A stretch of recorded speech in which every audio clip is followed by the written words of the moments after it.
¿Ninguna duda?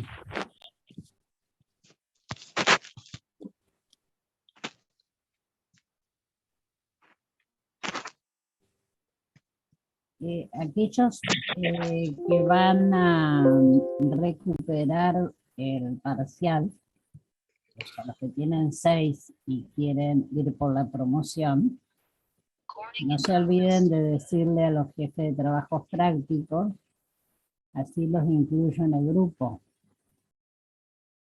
El recuperatorio, y yo les pasé la fecha por foro, pero solamente aquellos que supuestamente recuperan para regularidad. Desde el día, ya les digo, creo que es el miércoles. A ver.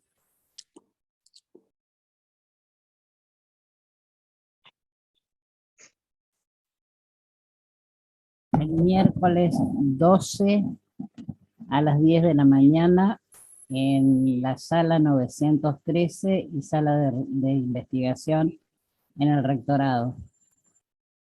Esa es la fecha que tienen para el recuperatorio.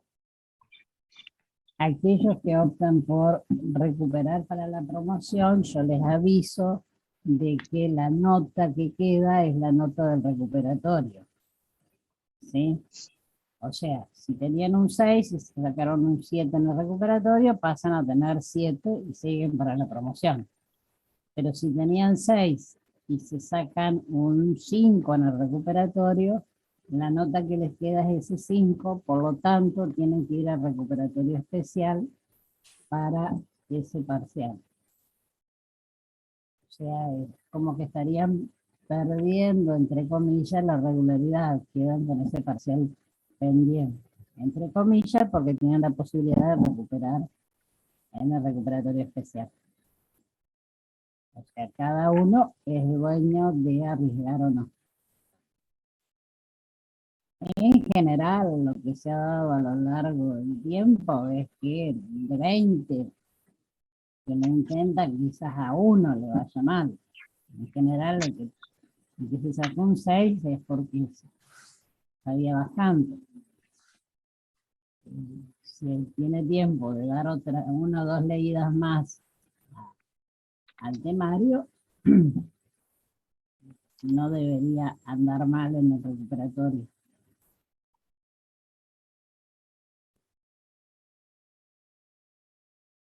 El trabajo práctico número 6 es autónomo.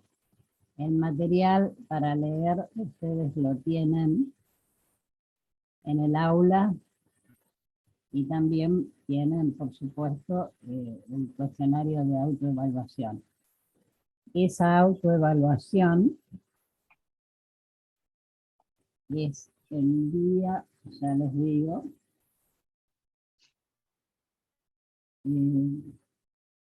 martes 11 a las 7:20 de la mañana. ¿Sí?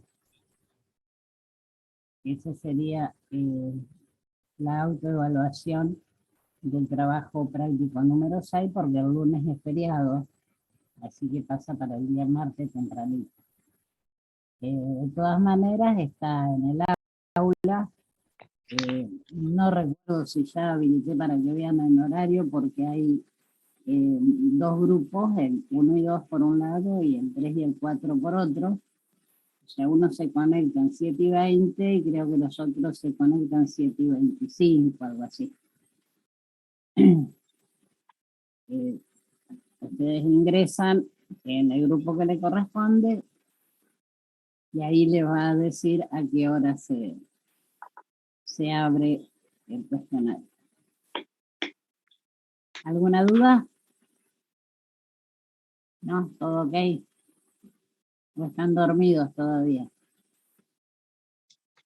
Hay algunos que no han prendido el video, por favor, si lo prende, Goñi. Está faltando el video. Fiscarelli. Godoy Santiago, Díaz Santiago, Dylan Galván, Melissa Becerra, Germanier Tamara, son los que no están con el video encendido. Eric Gómez también. Bueno, se ve. Sí. Ok. ¿Todo bien, Santiago? Yo sí, todo bien. Bueno. Perfecto. Hoy vamos a empezar con radioactividad. Nos va a llevar 2 clases, así que es un tema que en general no tiene ninguna dificultad, que les gusta. Vamos a compartir pantalla.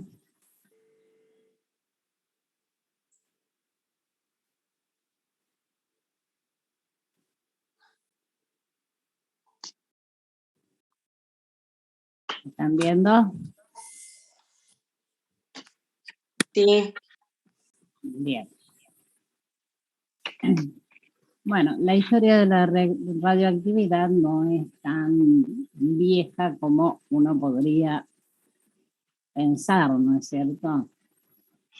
En realidad, nosotros deberíamos empezar hablando de 2 tipos de reacciones químicas.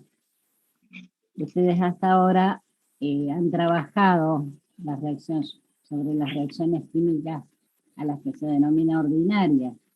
¿Por qué ordinarias? Son aquellas que se producen por cambios en la estructura electrónica externa de los átomos o de las moléculas. En cambio, hay otro tipo de reacciones a las que se denominan nucleares, que resultan de cambios que tienen lugar en el núcleo del átomo, de ahí el nombre de reacciones nucleares. Ustedes deben recordar la simbolización del núcleo atómico. Ya desde siempre volvemos a lo mismo, ¿no? Donde el símbolo nuclear estaba dado por el símbolo del elemento químico. En el subíndice ubicado a la izquierda teníamos el número atómico, en este caso el elemento carbono, el número atómico 6, y como supraíndice a la izquierda tenemos la masa atómica.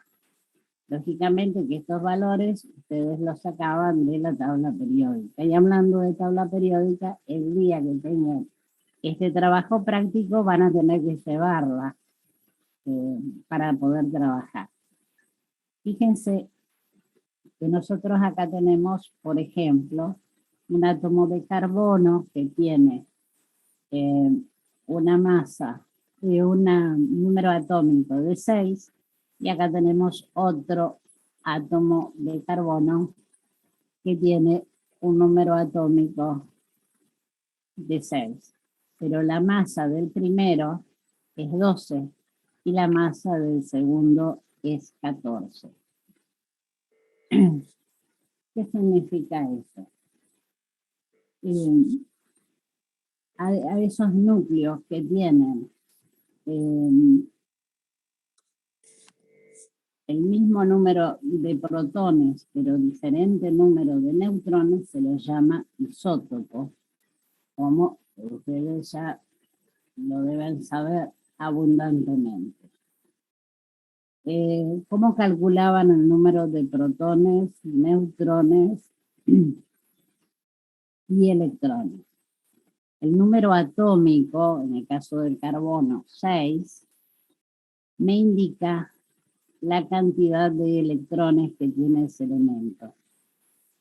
Y si tiene 6 cargas, 6 electrones, 6 cargas negativas, para hacer neutro ese átomo, va a tener que tener 6 cargas positivas, o sea, 6 protones. O sea, el elemento carbono es un elemento que tiene 6 electrones y 6 protones. El número de neutrones lo van a sacar haciendo la diferencia que hay entre la masa atómica y el número atómico. O sea, que este carbono va a tener 12 menos 6, 6 neutrones.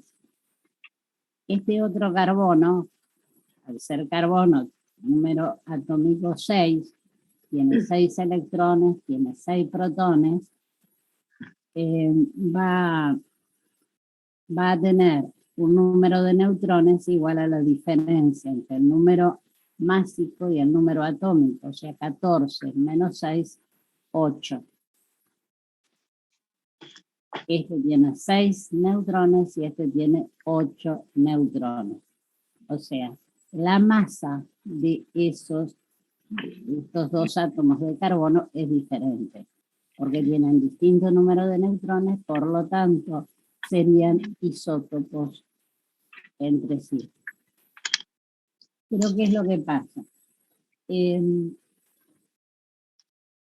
Hay elementos que en la actualidad, por ejemplo, se conocen más o menos unos 1500 núcleos atómicos diferentes. De esos 1500 solamente hay unos 300 núcleos que son estables. ¿Qué significa eso? Que a medida que pasa el tiempo, esos núcleos estables no van a tener alguna tendencia a descomponerse o a cambiar a medida que pasa el tiempo. Por eso son estables.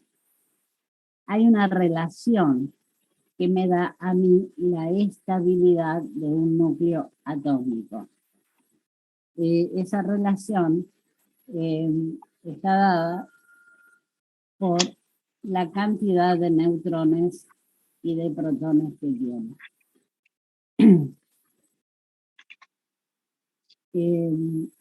Por supuesto que no todos los elementos tienen esa misma estabilidad, a pesar de que sean elementos naturales, ¿no es cierto? Esa relación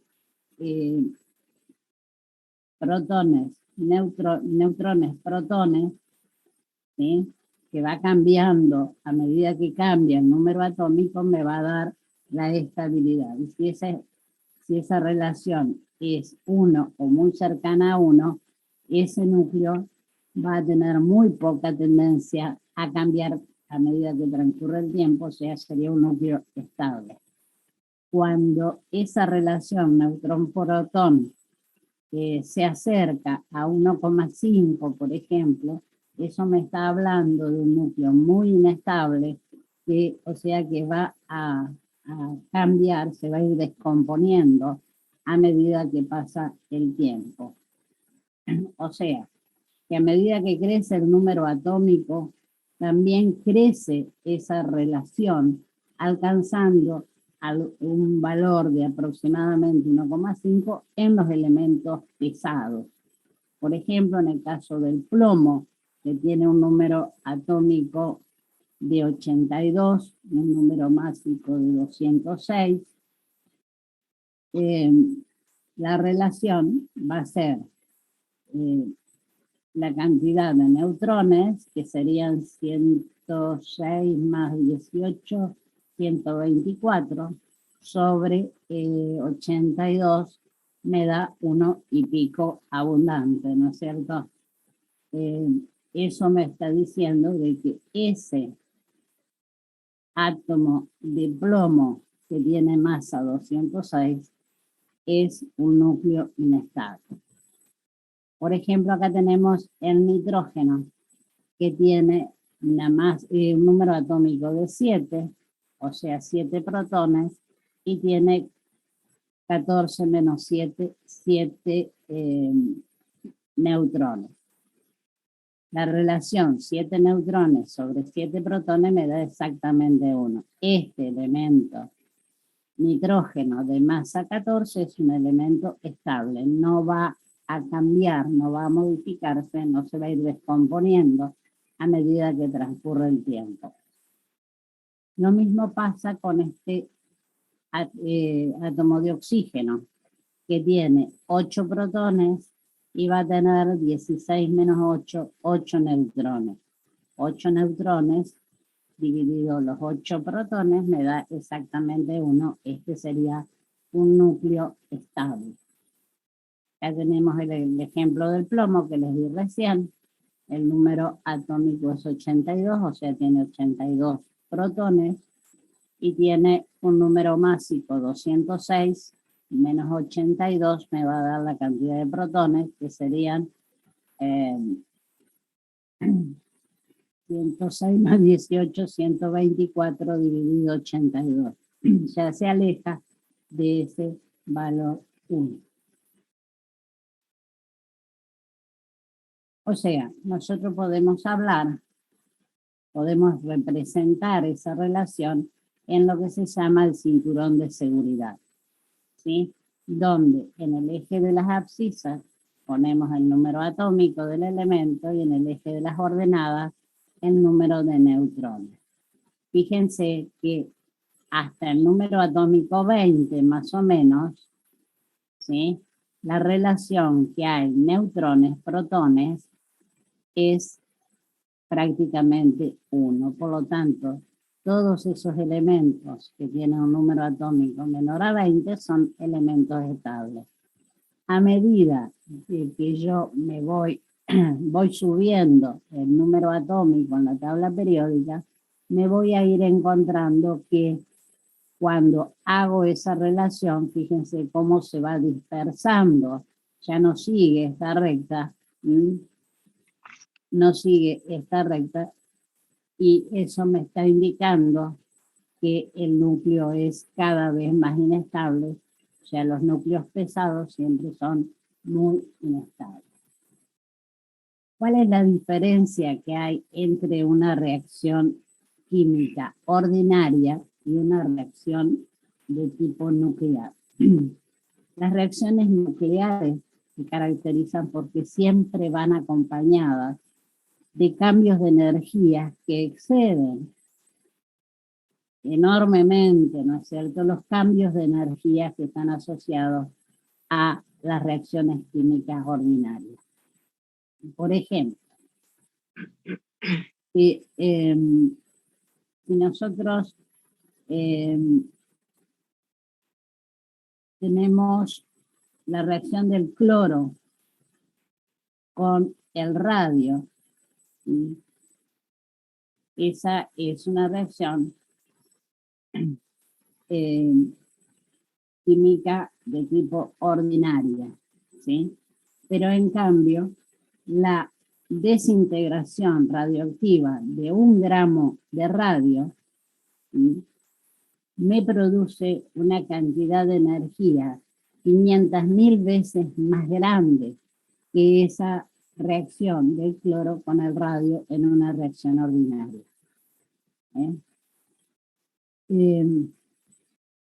Y todavía se libera mayor cantidad de energía, o sea, las cantidades de energía son más grandes todavía en el caso de la fisión y de la fusión nuclear. Esa energía se asocia más que nada a un cambio de masa que se produce en la reacción de tipo nuclear. Ahí siempre tenemos modificaciones en la cantidad de masa. ¿Qué es la radioactividad? ¿A qué se conoce como radioactividad? La radioactividad en realidad es nada más que la descomposición de un núcleo inestable. ¿Sí? Ese núcleo inestable produce un tipo de reacción que se llama descomposición radioactiva o desintegración radioactiva. En la naturaleza hay unos pocos elementos de este tipo, o sea, que naturalmente se vayan a descomponer radioactivamente. En el laboratorio se han preparado muchos núcleos inestables, y ese proceso de producción de núcleos inestables en el laboratorio se llama radioactividad artificial. La radioactividad artificial, perdón, la natural se descubre allá por 1896 más o menos, con Becquerel. Becquerel estaba estudiando la fluorescencia de unas sales de uranio, ¿no es cierto? Y encontró, o sea, esa fluorescencia era captada siempre, en lo que se usaba en esa época, eran las placas fotográficas. Si había fluorescencia, velaban la placa fotográfica. Vemos, o sea, él medía la velocidad de emisión de sales de uranio y todas le daban más o menos en el mismo valor. Pero en un material de uranio encontró en esa sal de uranio que había mayor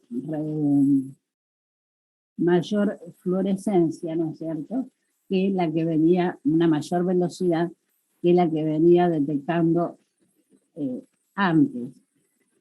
Y, o sea, él había detectado que la velocidad de emisión de radiación de la sal de uranio era directamente proporcional a la cantidad de uranio que había en la mezcla. Había un cierto mineral de hierro que se llama pechblenda, que producía una velocidad que era 4 veces mayor que la que él pronosticaba de acuerdo a sus estudios con sales de uranio. Pero no supo a qué se debía esa mayor velocidad.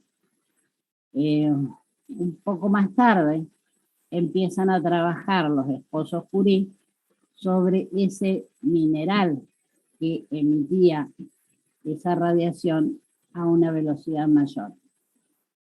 Lo que hicieron, lo que hizo el matrimonio Curie es aislar 1 gramo de ese material a partir de 1 tonelada del mineral. Imagínense que ese trabajo de aislar 1 gramo de material a partir de 1 tonelada del mineral hace más de 100 años no era un trabajo muy fácil. Y ahí, a partir de este aislamiento, encontraron que encontraron un nuevo elemento al que los Curie lo llaman polonio. Marie Curie y su esposo descubren un poco tiempo más tarde otro elemento que llaman radio. Después de descubierto el radio, Becquerel y el matrimonio Curie reciben el premio Nobel, ¿sí?, de física. Y un tiempo más tarde, unos 8 o 10 años más tarde, Marie Curie recibe ella sola el premio Nobel de Química.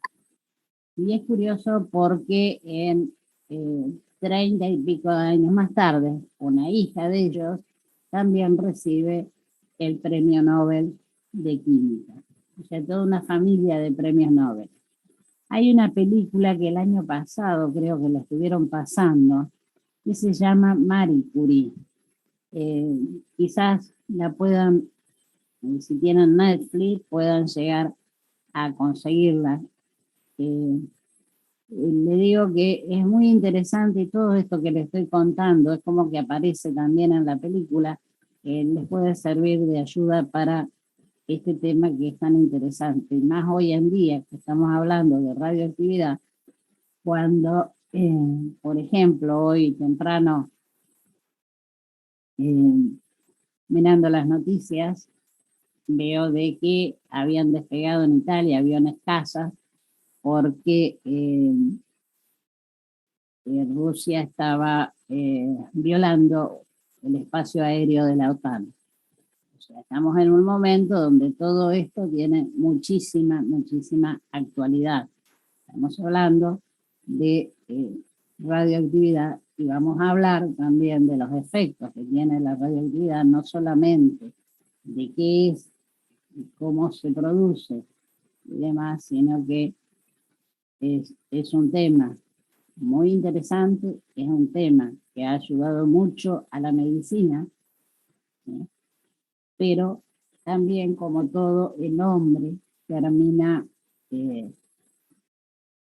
usando las cosas buenas para algo negativo, como se intenta hacer en este momento.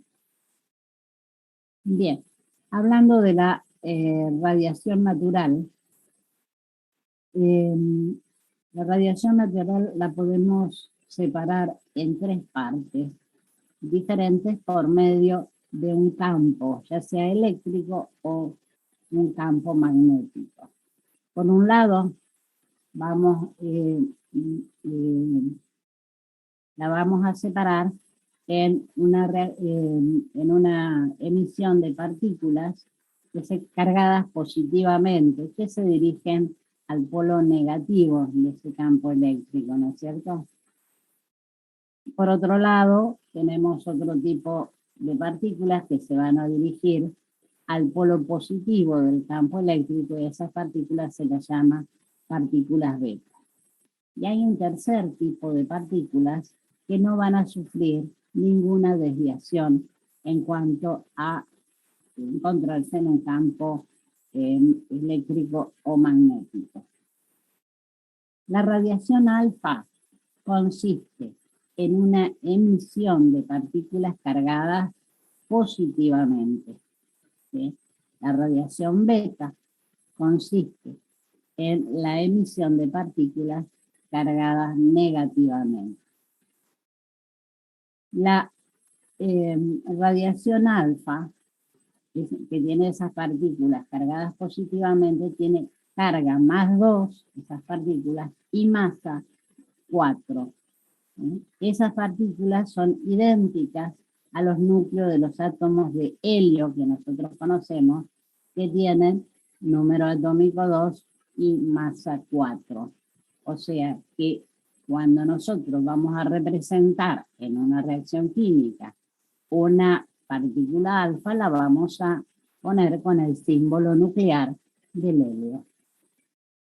Cuando un núcleo emite una partícula alfa, o sea, ese núcleo de helio, su número atómico va a disminuir en 2 unidades y la masa atómica va a disminuir también en 4 unidades.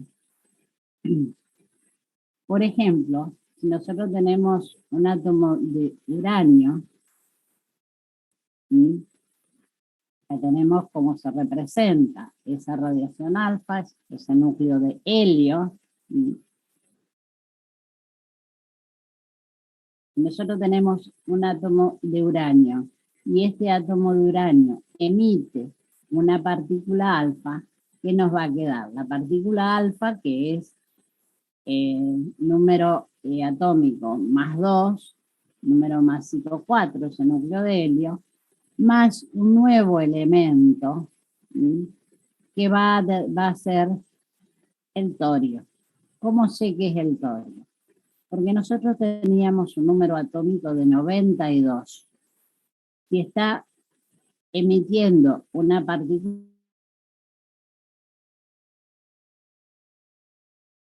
alfa, significa que va a tener que disminuir el atómico en 2. Y el elemento que tiene número atómico 90, buscan a la tabla periódica y van a encontrar que es el torio. Ese nuevo torio, ¿qué masa va a tener? Si el uranio tenía 238 de masa atómica y emitió una partícula de helio que tiene una masa atómica de 4, eso significa que va a disminuir en 4 unidades la masa atómica. De 238 va a pasar a 234. Esto, de alguna manera, es como una respuesta a aquellos alquimistas que durante mucho tiempo hablaban de la transmutación de los elementos químicos, ¿no es cierto? O sea, transformar un elemento químico en otro, tratando de que ese otro tuviera un mayor valor que el que tenían en un comienzo. En este tipo de reacciones también, como en las ordinarias, ¿se acuerdan que ustedes tenían que balancear, equilibrar la ecuación porque no podían perder o ganar masa? ¿Se acuerdan?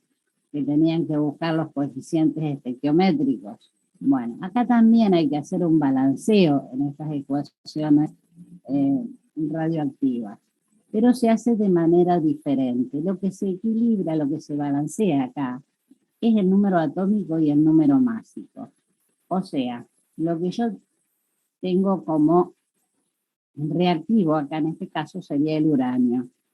Este uranio 92-238.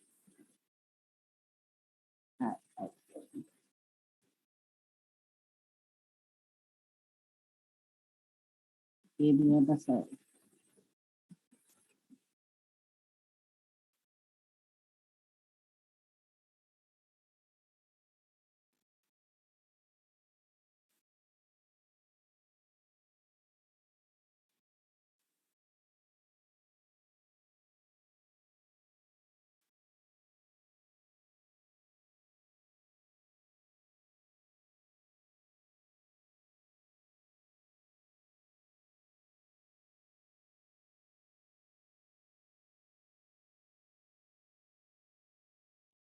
Que no veo la pantalla compartida, así que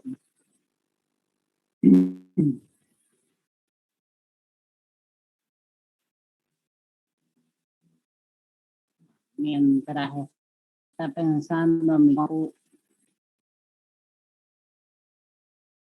si se llega a cortar, ustedes ya saben que se reconectan.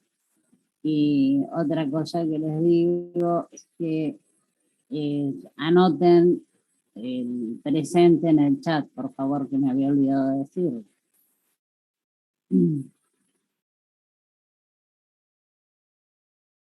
Bueno, ¿qué es lo que...